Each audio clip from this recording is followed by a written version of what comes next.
젊은 그 피를 받게 되면은 6년 정도 더 수명을 연장시킬 수 있다라는 그것도 하나의 방법인데, 훨씬 더 쉬우면서 값도 저렴한 불로장생의 방법이 있다는 것.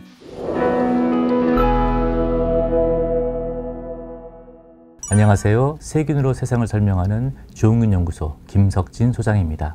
여러분, 불로장생 꿈꾸십니까? 인류의 역사를 통틀어서 항상 존재했던 화두죠. 오래 아프지 않게 사는 것, 늙지 않고 오래 사는 것, 이건데요.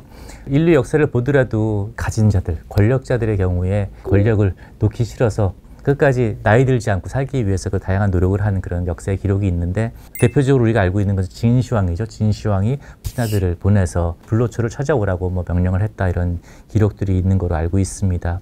그런데 요즘은 좀 다릅니다. 이제는 오래 사는 거는 사람들의 꿈이라기보다는 오히려 오래 살아서 걱정이죠. 이제는 의학이 발달했기 때문에 다양한 질환들이 이제는 매니지할 수 있는 그런 질환이 됐고, 그래서 오래 사는데, 그래서 이제는 불로장생보다는 가능한 한 나이가 들더라도 내가 남한테 의존하지 않는 삶을 꿈꾸는 시기가 됐습니다. 그래서 우리 뇌 기능이 건강하게 유지돼서 인지 능력이 건강하게 유지되는 것, 그리고 운동 기능이 오랫동안 정상적으로 유지돼서 남한테 의지하지 않는 것, 그리고 음식물을 소화시키는 능력이 노화되지 않는 것, 이런 기능적인 부분이 우리가 살면서 기대하고 소망하는 그런 부분이죠. 건강과 젊음을 오랫동안 유지하기 위해서 우리 인류는 다양한 노력을 했는데요. 대표적인 것이 피를 수혈하는 것입니다. 예를 들어서 병을 치료하기 위해서 건강하고 젊은 피를 수혈한다, 이런 컨셉은 아주 오랫동안 있었습니다. 수백 년이 넘는데요. 지노 트랜스퓨전을 해서 다른 동물과 사람, 이렇게 종이 다른 개체 간의 피를 교환하는 것인데요. 양에서부터 인간, 이런 식으로 이종 간의 수혈은 오래전부터 실험이 됐다고 기록되어 있습니다. 양과 인간의 혈관을 눈으로 만든 튜브로 연결해서 수혈을 하는 그런 기록들이 있습니다. 그런데 이종 간의 피에 혈액이 매칭이 안 되기 때문에 면역 반응을 일으키고 심지어는 죽는 경우도 발생했기 때문에 종종 이러한 노력들은 심각한 문제, 그리고 사망에 이르는 그런 경우들이 많았다고 합니다. 지금은 우리가 너무나 당연하게 알고 있는 혈액 타입 A, B, AB, O, 이런 것을 실질적으로 과학자가 알게 된 것은 20세기 초라고 알려져 있어요. 그래서 그 전에는 그런 컨셉이었기 때문에 용감하게도 내지는 무모하게도 동물의 피를 사람에게 투여하려는 시도들이 있었다라고 이해하시면 될 것 같습니다. 이종 간의 수혈이 문제가 있다는 걸 깨닫게 되면서 그 다음부터는 이제 같은 종 간, 예를 들어서 쥐와 쥐 실험하는 것이죠. 그래서 같은 종 간의 혈관을 연결시켜서 그걸 관찰하고 연구하는 분야가 있는데, 이거를 파라바이오시스라고 얘기한답니다. 파라는 나란히, 같이, 이런 뜻이고, 바이오시스는 삶이기 때문에 나란히 같이 하는 삶이라고 이해하면 되는데, 사진에서 보시는 것처럼 이 동물이 서로 혈관이 연결되어 있는 그런 형태로 살아가는 겁니다. 병체 결합을 통한 이런 시도는 19세기에 개발이 됐고요. 그 다음에 2000년 정도 돼서는 효과들이 증명이 됐다고 합니다. 그래서 심지어는 어떤 의사들은 젊은 사람의 혈청을 나이 든 사람한테 줘서 젊음을 회복하겠다, 그런 시도를 해서 실제로 의료 사업을 하는 경우도 있다고 합니다. 그래서 이런 문제 때문에 미국 FDA는 2019년에 이런 것에 대한 위험성을 워닝을 했다고 또 기록이 돼 있습니다. 최근에 매우 흥미로운 논문이 발표됐습니다. 2023년 Nature Aging, 그러니까 네이처지 중에 하나인 것인데, 듀크 대학에서 발표된 논문입니다. 바로 파라바이오시스의 컨셉을 이용해서 한 실험인데요. 쥐 2마리를 함께 연결해서 실험을 했습니다. 그 전에도 물론 이런 시도가 있었다고 해요. 하지만은 보통 몇 주 동안 테스트하는 건데, 작년에 발표된 논문 같은 경우엔 2개월 동안 관찰하고요. 그리고 그 이후에 서로를 디스커넥트, 분리시킨 다음에 그 효과가 과연 계속 유지되는지를 확인했다고 합니다. 나이 든 쥐가 있고 젊은 쥐가 있고 그들의 혈관을 연결해서 한 몸체로 만든 거죠. 그랬더니 나이 든 쥐들의 수명이 약 6%에서 9% 증가했다고 합니다.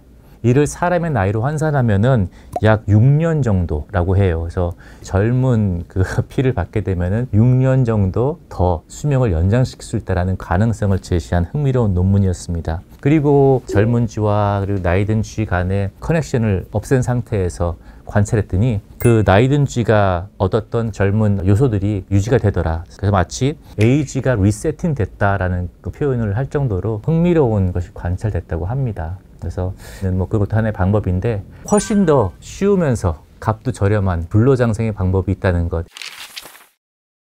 이거는 진시황도 알았으면 좋았을 텐데 이제 밝혀지고 있는 것이 바로 이 채널의 핵심 주제인 세균입니다. 장내세균. 젊은 동물의 대변을 나이 든 동물의 장에다 이식하게 되면은 젊음을 회복할 수 있다는 건데요. 다양한 논문이 있습니다. 초파리, 물고기, 쥐. 초파리는 인간의 유전자 연구 그리고 노화 연구에 주로 사용됩니다.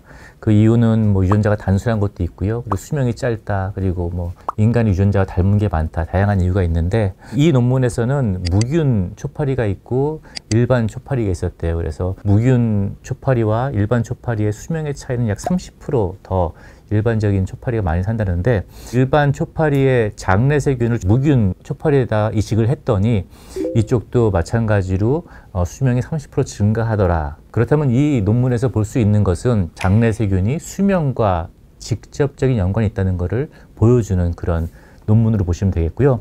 또 재밌는 것은 이 논문에서 초파리가 이미 성체가 된 20일 후 정도에 균을 줬을 때는 의미가 없더라.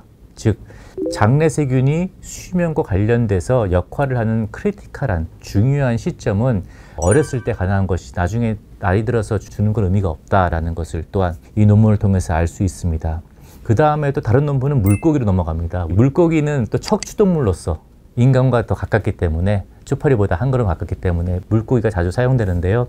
물고기 또한 수명이 짧은 물고기들이 있어서 노화 현상을 관찰하는 데 주로 사용되는 동물 모델인데 이 경우에는 그 젊은 물고기의 장에 있는 미생물을 나이 든 물고기의 장에 이식을 했더니 수명이 연장되더라. 그리고 노화의 진행 속도가 감소되더라.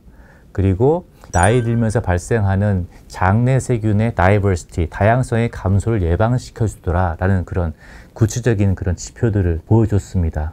다음 단계의 동물은 또 쥐가 있습니다. 초파리로 시작해서 척추동물인 물고기, 그 다음 단계가 쥐인데요. 쥐는 우리 인간과 오랫동안 그 삶을 같이 했기 때문에 쥐의 미생물의 구성이 인간과 되게 유사하다고 해요. 그래서 쥐 모델은 우리 인간 마이크로바이옴 연구할 때 가장 많이 사용되는 그런 동물 모델이기도 하는데 네이처지에 2019년에 흥미로운 논문이 발표됐습니다. 조로증, 그러니까 빨리 늙어버리는 그런 유전적인 특징을 가진 쥐 모델이 있는데 이들의 장을 보면 프로티오박테리아가 많고 베르콤 마이크로비아라는 균이 적다라고 얘기하고 있습니다. 이 균은 매우 중요한 균들인데요. 그래서 100세 이상에 사는 분들, 장수하시는 분들을 보면 이분들의 장에는 반대로 프로티오박테리아 수가 적고 베르콤 마이크로비아라는 균이 많은 걸로 알려졌습니다. 그래서 이런 경우에 조로증이 없는 건강한 쥐들의 장내세균을 조로증이 있는 쥐들에게 이식을 했더니 평균 수명이 약 13.4% 증가하고 최대 수명은 7.8% 정도 증가했다고 합니다. 매우 고무적이지 않을 수 없습니다. 조금 전에 설명드린 젊은 쥐의 피를 통해서 나이 든 쥐에게 줬을 때 수명 연장에 못지않게 거기에 버금가는 오히려 더 좋은 결과를 보여줬습니다. 단순히 똥을 장내세균을 이식하는 것만으로요. 그래서 이 앞으로도 이쪽 분야에 있어서 연구가 굉장히 많이 될 것 같고 기대가 됩니다. 제가 대변은행을 운영하고 있는 사람으로서 이런 프로그램을 상상해 보았습니다. 가족 프로그램을 만들어서 노화와 치매 예방해보면 어떨까? 즉 이런 거죠. 할아버지 할머니를 위해서 건강한 손녀 손주가 장내세균을 기증해서 이분들에게 주기적으로 계속적으로 드릴 수 있다면은 그러면 이분들의 노화 그리고 뭐 치매 예방 이런 것들이 가능하지 않을까라는 그런 뜬금없는 상상을 해볼 수 있는 그런 기회였습니다. 이 부분은 과학자들의 손에 맡기는 거로 하고요. 과학자들이 인간의 건강을 유지하고 노화를 예방하기 위해서 다양한 노력들을 하고 있기 때문에 솔루션을 찾는 날이 올 것이라고 기대하면서 한편 저희가 할 수 있는 거는 지금 다양한 논문을 통해서 확인했지만은 장내세균을 젊게 가꾸는 거야말로 내가 할 수 있는 노화를 예방하고 건강하게 나이 들 수 있는 최선의 선택이 아닌가 생각을 해보면서 이번 동영상 줄이도록 하겠습니다. 또 다른 흥미로운 주제를 가지고 여러분 찾아뵙도록 하겠습니다. 감사합니다.